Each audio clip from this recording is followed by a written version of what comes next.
Imagine waking up to silence just before your entire world burns.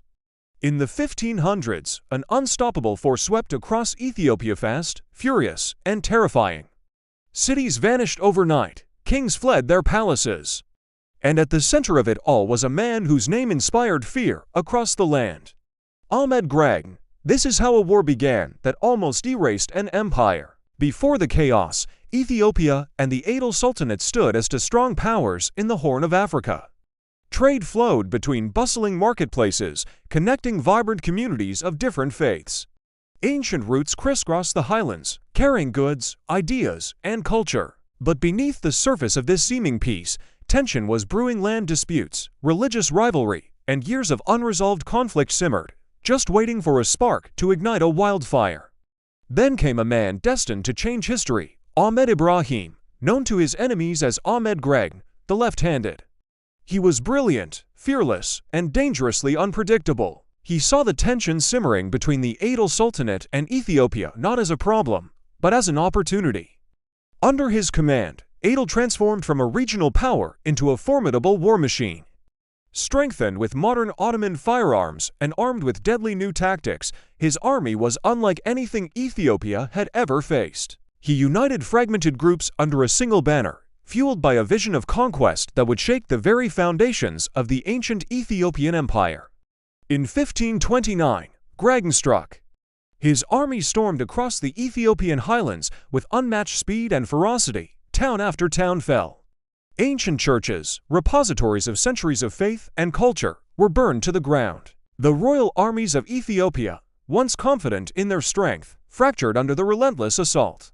The emperor, Lebna Dengel, fought desperately to hold his crumbling empire together, but Greg's advance seemed unstoppable.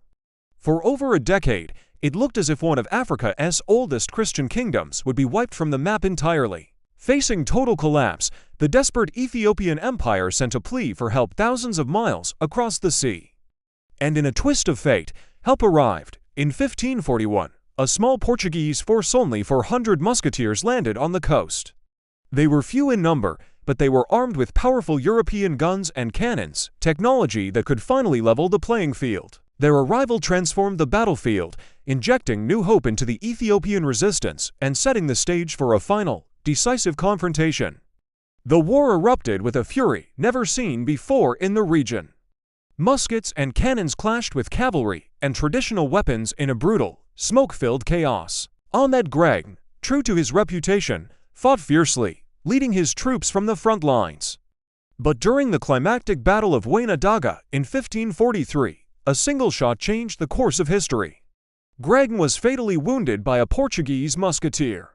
His fall sent shockwaves through the Adil armies. Without their charismatic and brilliant leader, their strength and morale crumbled. The tide had turned, and Ethiopia, with its new allies, struck back with vengeance. The Ethiopian Adil War left both kingdoms scarred. Thousands of lives were lost, countless cities and cultural treasures were destroyed, and the political landscape of the Horn of Africa was changed forever. But from the ashes of this devastating conflict, Ethiopia rose again. Its people rebuilt, its faith endured, and its empire survived. History remembers it as one of Africa's most dramatic battles for survival, a war that nearly wiped out a nation, but also a war that proved the unshakable resilience of a people determined to endure. Thanks for watching, and if you enjoyed this story, don't forget to like and subscribe for more epic history.